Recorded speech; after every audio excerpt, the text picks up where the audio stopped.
नमस्कार दोस्तों, मैं हूं आपका दोस्त आर के और आप सुन रहे हैं सनातन धर्म के 16 संस्कार की श्रृंखला। पिछले भाग में हमने जाना सीमंतोन्नयन संस्कार के बारे में, जो गर्भवती स्त्री के मेंटल और इमोशनल हेल्थ से जुड़ा हुआ है। और आज हम चर्चा करेंगे चौथे संस्कार की, जिसे कहते हैं जातकर्म संस्कार, यानी शिशु के जन्म के बाद किया जाने वाला सबसे पहला संस्कार। सबसे पहले तो ये जातकर्म संस्कार होता क्या है, इसके बारे में जानते हैं। जब शिशु जन्म लेता है तब उसके स्वागत और स्वास्थ्य की प्रार्थना हेतु ये संस्कार किया जाता है। इसमें पिता या परिवार का मुखिया शिशु को गोद में लेकर कुछ विशेष मंत्र पढ़ता है और मधु और घृत से थोड़ी मात्रा शिशु की जीभ पर लगाई जाती है। अब ये कब किया जाता है ये तो आपको पता चल गया। ये संस्कार शिशु के जन्म लेते ही यानी उसी दिन किया जाता है। जन्म के बाद बच्चे की नाल काटने और इंटीरियर क्लीनिंग के बाद तुरंत ये अनुष्ठान संपन्न होता है।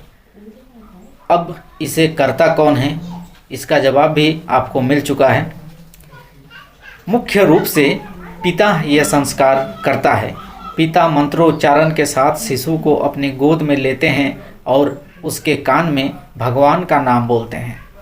पुजारी या आचार्य भी उपस्थित होते हैं और पूरे अनुष्ठान को वेद मंत्रों के साथ संपन्न कराते हैं। अब प्रश्न है कि ये संस्कार क्यों किया जाता है, इस संस्कार का उद्देश्य क्या है। तो दोस्तों, शिशु का स्वागत एक डिवाइन सोल की तरह करना। दूसरा, उसे मधु घृत का स्वाद चखाकर मीठी बानी और स्वस्थ जीवन की कामना करना। तीसरा, पिता का बच्चे से पहला इमोशनल बॉन्ड बनाना। इससे पिता भी महसूस करता है कि अब उसकी नई जिम्मेदारी शुरू हो चुकी है। इसके पीछे साइंटिफिक रीजन क्या है, तो दोस्तों साइंस भी इसे सपोर्ट करती है। हनी और घी का सिंबॉलिक स्वाद देने का अर्थ है बच्चे के टेस्ट बड्स को स्टिमुलेट करना और उसे पॉजिटिविटी से जोड़ना।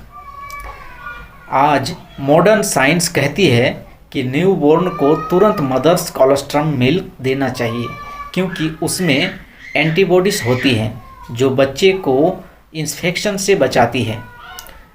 और पिता द्वारा बच्चे को गोद में लेना एक तरह का स्किन टू स्किन कांटेक्ट है, जो आज भी डॉक्टर्स रिकमेंड करते हैं। इससे बच्चे को वार्मथ, सेफ्टी और बॉन्डिंग की भावना मिलती है।